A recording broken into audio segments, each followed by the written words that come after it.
Sienna cross-pressed her gloved hand against the frozen window of the transport vehicle, watching the endless white landscape blur past. Frostholm was a planet that knew only winter, where ice stretched from horizon to horizon and the wind never stopped howling. She had been stationed here for 18 months, working as a wildlife conservationist for the Interstellar Environmental Council. Her job was simple: observe, document, never interfere. The vehicle lurched over a ridge of packed snow, and Sienna gripped the safety handle tighter. She was heading to Outpost 7, an abandoned research station 30 kilometers from her main base. The outpost had been empty for years, but it still contained supplies that needed regular inventory checks. It was tedious work, but someone had to do it.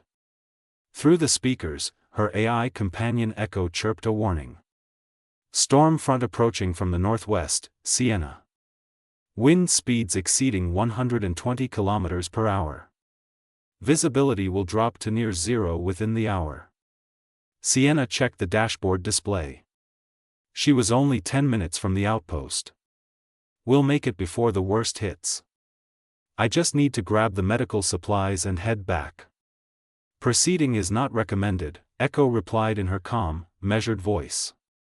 Previous storms of this magnitude have lasted up to 6 days. Then I'll wait it out at the outpost. It has emergency power and shelter. Sienna had survived storms before. Frostholm was unpredictable, but she had learned to respect its dangers without fearing them. The transport pushed through deepening snow drifts until the dark outline of Outpost 7 appeared through the white haze. Sienna parked in the sheltered bay and grabbed her emergency pack before stepping into the brutal cold. The wind hit her like a physical force, nearly knocking her backward. She bent low and pushed forward, fighting for every step. Something in the snow. Sienna was halfway to the outpost entrance when she saw them. Dark shapes against the white ground, partially buried in snow. Her first thought was debris, equipment blown loose by previous storms.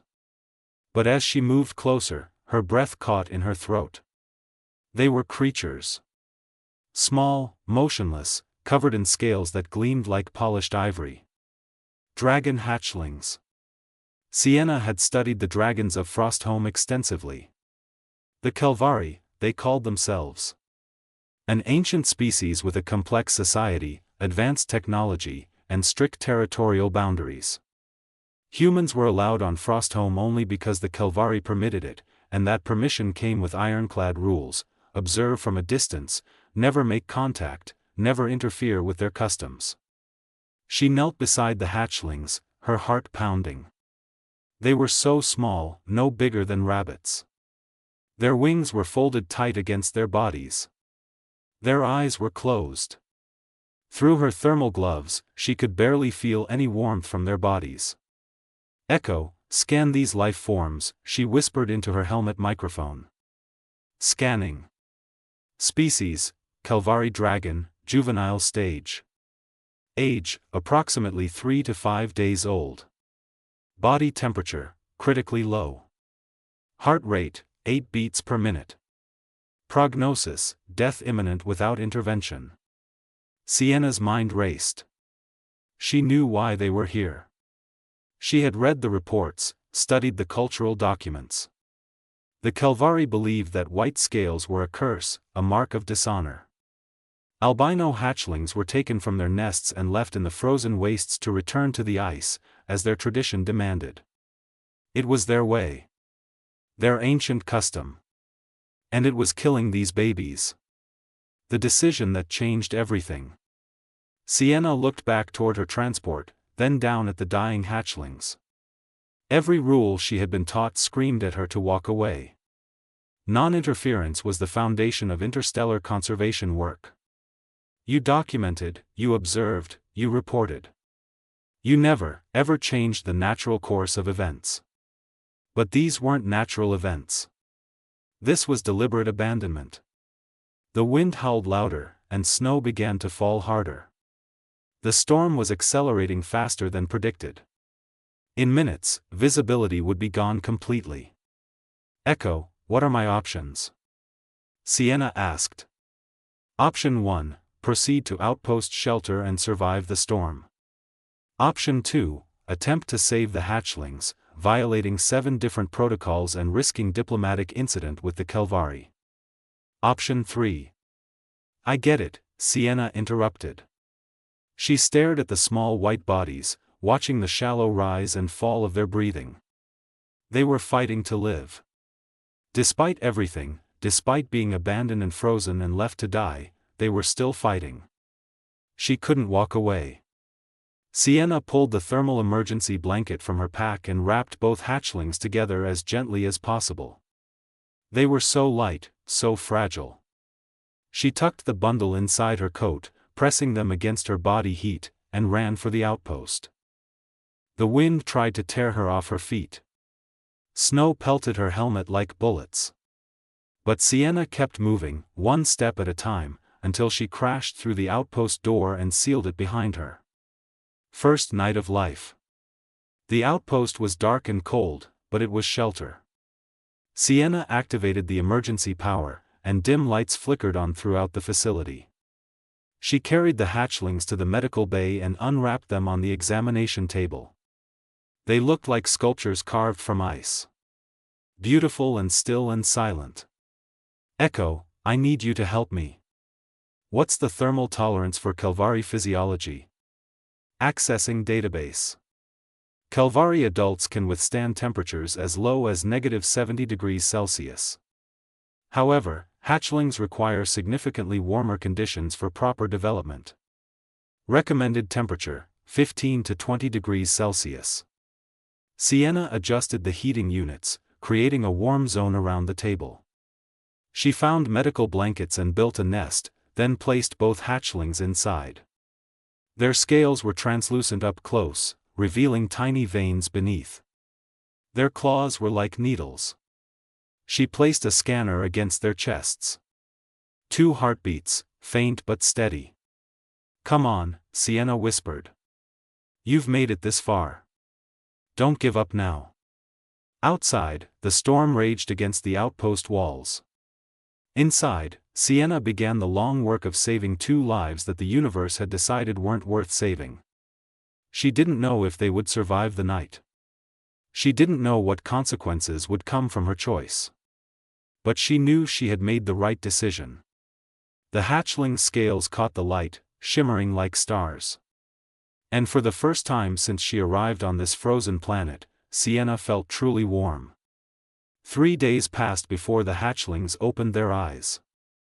3 days of Sienna barely sleeping, constantly monitoring their temperatures, adjusting heating levels, and praying they would survive. The storm continued to batter the outpost, making return to the main base impossible. But Sienna didn't mind. She had everything she needed here, and more importantly, she had time to focus on the fragile lives depending on her. On the morning of the 4th day, as pale light filtered through the frosted windows, Sienna noticed movement. One of the hatchlings, the slightly larger one, was stirring. Its tiny head lifted, and then its eyes opened. They were violet. Deep, luminous violet, like amethyst gemstones catching firelight. Hello there, Sienna breathed, hardly daring to move. Welcome back. The hatchling blinked slowly, focusing on her face. Then it made a sound, a soft chirping trill that reminded Sienna of wind chimes.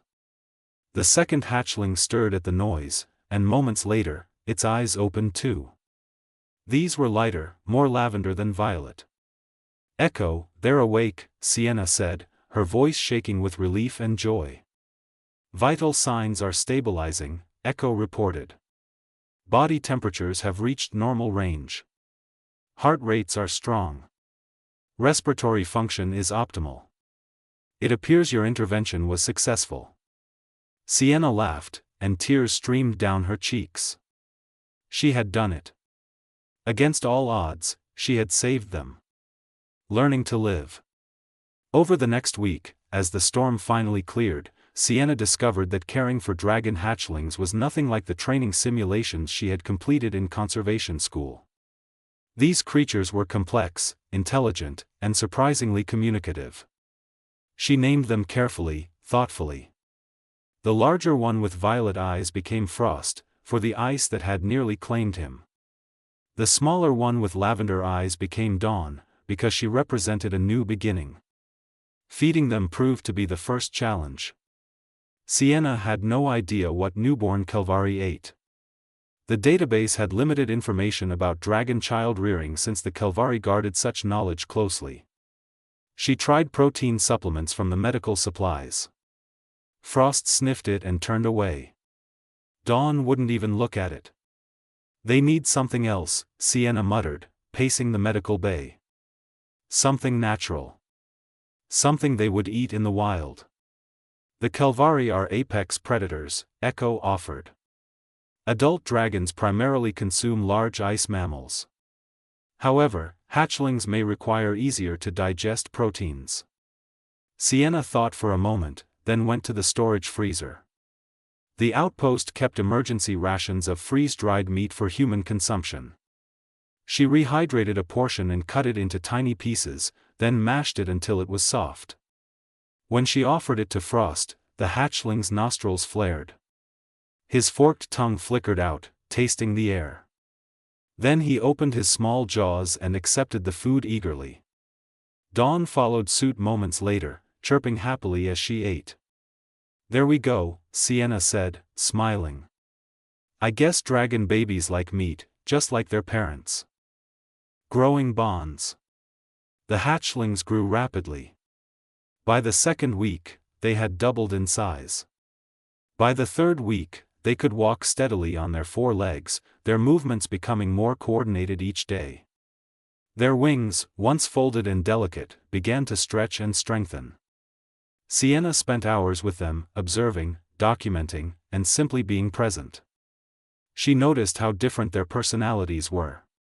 Frost was bold and curious, always investigating new objects and testing boundaries. He would climb on furniture, knock things over, and chirp proudly when he accomplished something new. Dawn was gentler, more observant. She watched everything carefully before acting. She seemed to understand cause and effect faster than her brother. When Sienna set up obstacles for them to navigate, Dawn would study the path first, then execute it perfectly. Frost would charge ahead and make mistakes, but he never seemed discouraged. What amazed Sienna most was their intelligence. These weren't simple animals operating on instinct. Frost and Dawn learned commands within days. They understood her tone of voice. They responded to hand signals.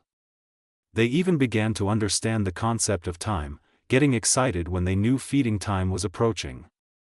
"They're remarkable," Sienna said one evening as she watched them play together, tumbling and chirping in their expanded enclosure. "Echo, I need you to understand something. These dragons are not cursed. They're not wrong or broken. They're just different. Genetic variation is natural in all species," Echo replied. "The Calvari custom of abandoning albino offspring appears to be cultural rather than biological necessity." "Exactly," Sienna said firmly. "Which means it can change. It should change." But even as she spoke, doubt crept into her mind.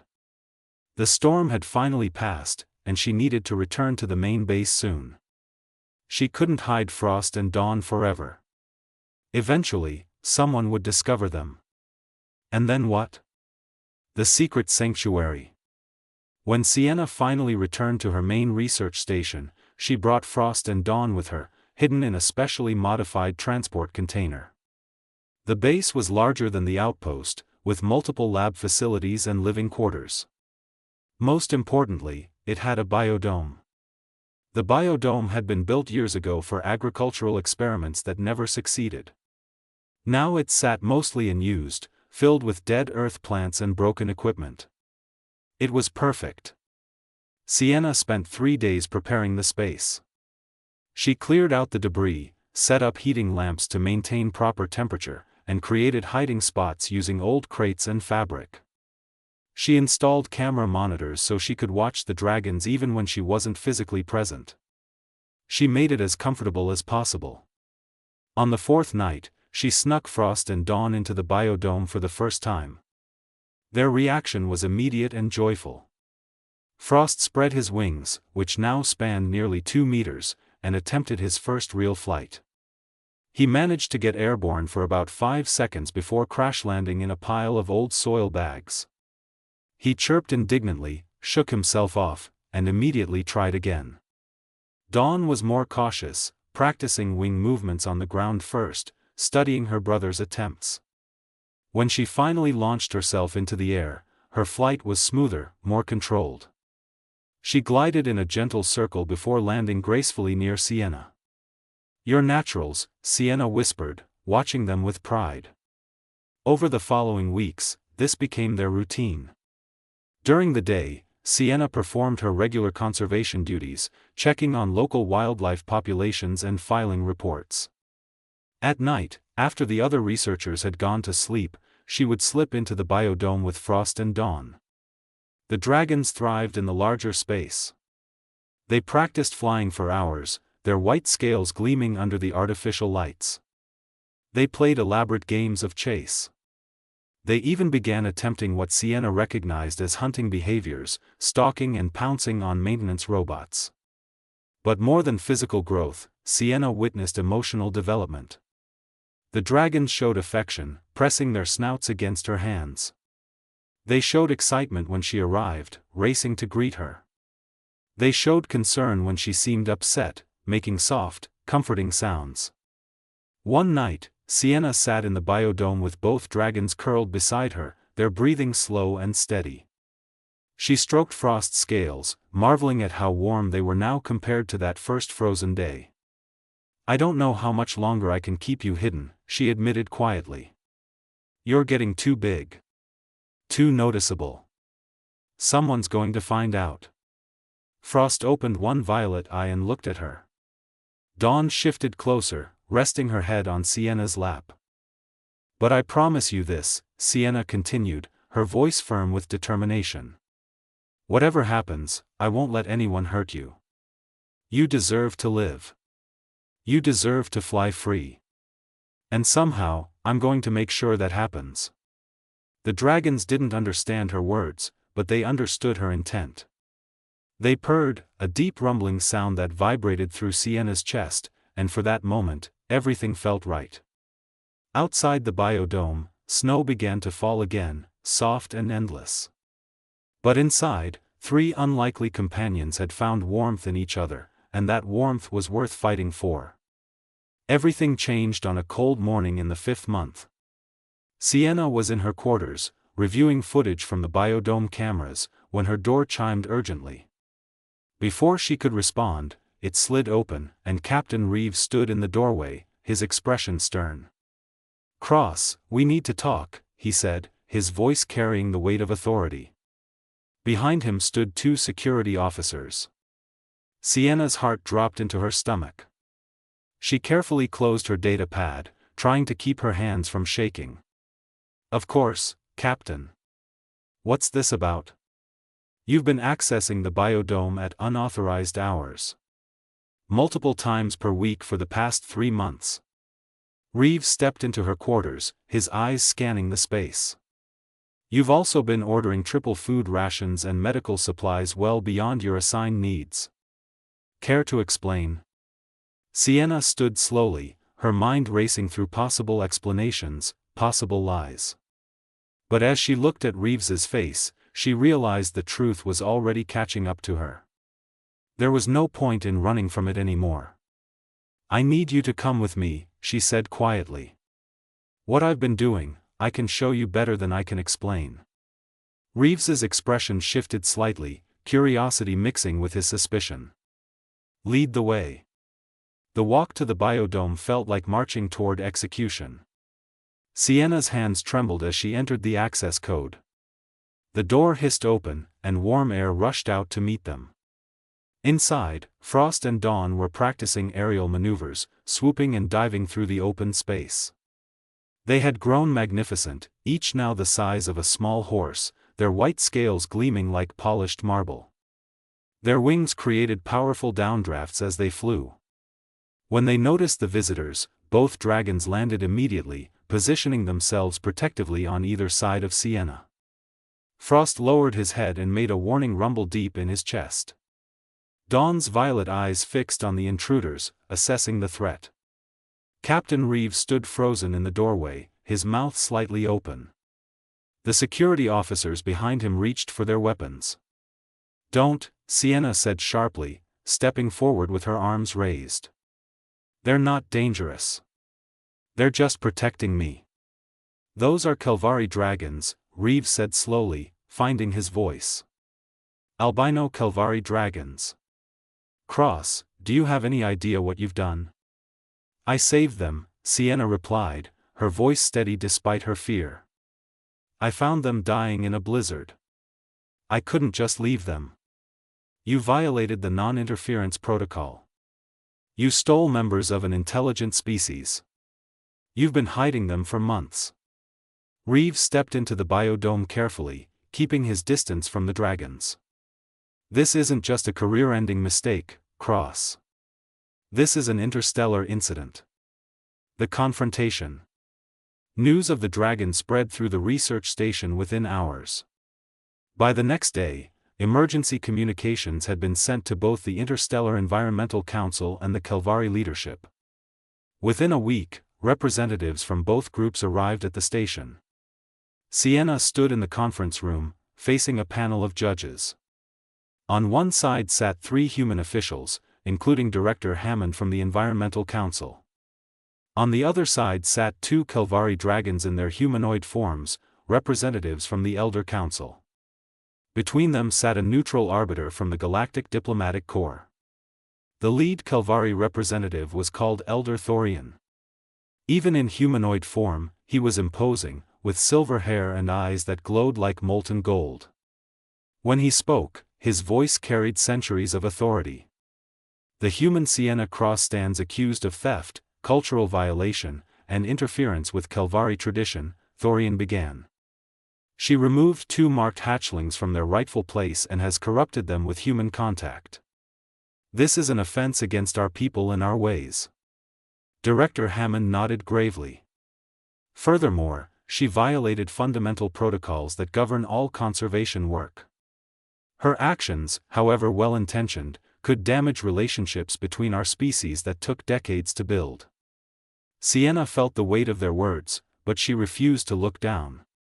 She had known this moment would come. She had prepared for it. "May I speak?" she asked. The arbiter, a tall being with blue skin and multiple eyes, gestured permission. "You may present your defense." Sienna took a deep breath. "I don't deny what I did. I found 2 dying hatchlings and I saved them. But I ask this council to consider why they were dying. Not from disease. Not from natural causes. They were left to freeze because of the color of their scales." "You know nothing of our traditions," Thorian said coldly. "White scales are a mark of imbalance, a sign that the hatchling spirit is not aligned with the ice. To allow them to live disrupts natural order. With respect, Elder Thorian, I know quite a bit about your traditions. I've studied them for 2 years." Sienna pulled up her data pad and projected images onto the conference room screen. "Your people have legends about white dragons. Ancient texts that describe them not as cursed, but as bridges between the ice and the stars. The practice of abandoning them didn't begin until after the Great Winter War, about 800 years ago. It's not ancient tradition. It's relatively recent culture." Murmurs rippled through the room. Thorian's eyes narrowed. "How dare you presume to lecture us on our own history?" "I'm not lecturing. I'm offering perspective." Sienna changed the display to show footage of Frost and Dawn. "These dragons are healthy. They're intelligent. They're capable of everything other Kelvari are capable of. The only difference is cosmetic." "The difference is spiritual," another Kelvari representative interjected. "You cannot measure what you do not understand." "Then let me show you something," Sienna said. She activated her communicator. "Echo, please bring our guests to the observation deck." A new understanding. 10 minutes later, the entire council stood behind reinforced glass, looking down into the biodome. Frost and Dawn were visible below, engaged in what appeared to be a complex aerial dance. "Watch carefully," Sienna said. "This isn't random play. They're communicating." As the council watched, Frost and Dawn moved through intricate patterns, their bodies creating shapes in the air. They would circle each other, mirror movements, then break apart and repeat with variations. "That's a teaching sequence," Thorian said slowly, surprise evident in his voice. "The older hatchling is instructing the younger in aerial combat techniques." "Frost is teaching Dawn," "Yes," Sienna confirmed. "But watch what happens next." Dawn suddenly broke the pattern and introduced a new movement, a spiraling dive with a twist at the end. Frost watched, then attempted to copy it. He failed the first time, adjusted, and succeeded on the second attempt. Both dragons then incorporated the new movement into their sequence. Dawn just created an original technique, and Frost learned it from her, Sienna explained. "They're not just following instinct. They're innovating. Creating. Teaching each other." Elder Thorian was silent, his golden eyes fixed on the dragons below. "There's more," Sienna continued. She entered the biodome through a side door. Immediately, both dragons stopped their exercise and flew to her, landing gently on either side. She walked to a problem she had set up earlier, a locked container with food inside. She gestured to the container. "Open it," she said simply. Frost approached first, examining the mechanism. It was a complex lock requiring 3 separate latches to be released in sequence. He studied it for a moment, then carefully used his claws to flip the first latch. Dawn moved to help, releasing the second latch. Together, they opened the third, and the container popped open. But instead of immediately eating, both dragons looked at Sienna, waiting. "Go ahead," she said, smiling. Only then did they eat, taking turns so that each got an equal share. Above, in the observation deck, the council watched in stunned silence. "They understand ownership," Director Hammond said quietly. "They understand permission. They understand fairness. They understand because they've always been capable of understanding," Sienna said, her voice carrying through the speakers. "The only thing wrong with these dragons is that we decided they were wrong. But look at them. Really look at them. They're magnificent." The verdict. The council deliberated for 3 days. Sienna spent that time in the biodome with Frost and Dawn, knowing these might be their last hours together. The dragons sensed her distress and stayed close, their presence a comfort even in uncertainty. On the morning of the 4th day, she was summoned back to the conference room. The arbiter spoke first. "This council has reached a decision. Sienna Cross, you did violate established protocols. However, you have also presented compelling evidence that challenges the foundations of those protocols." Elder Thorian stood. His expression was complex, mixing ancient pride with something that might have been shame. "I have conferred with the Elder Council on Frostholm. We have reviewed your research and observed the hatchlings. We have also reviewed our own ancient texts, those written before the Great Winter War." He paused, and when he spoke again, his voice was heavy. "You were correct. The practice of leaving white-scaled hatchlings to die is not as ancient as we believed. It began as a wartime necessity, a way to ensure only the strongest survive during desperate times. But the war ended centuries ago, and the practice continued out of habit, not wisdom." Sienna felt hope surge in her chest but forced herself to remain calm. "The hatchlings you call Frost and Dawn have demonstrated capabilities we did not expect," Thorian continued. "They have learned, adapted, and thrived under your care. They are proof that our judgment was flawed." He turned to face Sienna directly. "The Kelvari Elder Council has decided to end the practice of abandonment. All hatchlings, regardless of scale color, will be given the chance to prove their worth. This is because of what you have shown us. Tears streamed down Sienna's face. "Thank you, Elder Thorian. Thank you. As for your punishment," Director Hammond said, "the Environmental Council has decided that your actions, while technically violations, served a greater good. You will be formally reprimanded, but you will retain your position. Additionally, you will serve as liaison between humanity and the Kelvari, specifically overseeing the integration of white-scaled dragons into Kelvari society." "And the hatchlings?" Sienna asked, her voice barely a whisper. Thorian's expression softened slightly. "They are too bonded to you to be separated now. They will remain in your care, but they must be taught Kelvari ways. I will send instructors to work with them and with you." Freedom. 1 week later, Sienna stood at the edge of a vast frozen valley with Frost and Dawn beside her. This was Kelvari territory, a place humans had never been allowed to enter before. But today was different. Today, they were guests, honored guests. In the distance, a group of Kelvari dragons flew toward them, their scales shimmering in shades of blue, silver, and gray. Leading them was a massive dragon in full dragon form, Elder Thorian himself. The dragons landed in a circle around Sienna and her companions. For a moment, there was tense silence. Then Thorian lowered his great head in a gesture of respect. Frost and Dawn looked at Sienna uncertainly. She smiled and nodded encouragement. Slowly, hesitantly, Frost stepped forward. He spread his wings, displaying his white scales proudly. Dawn moved to stand beside him, her lavender eyes bright with courage. The other dragons studied them, then, one by one, they bowed their heads in acceptance.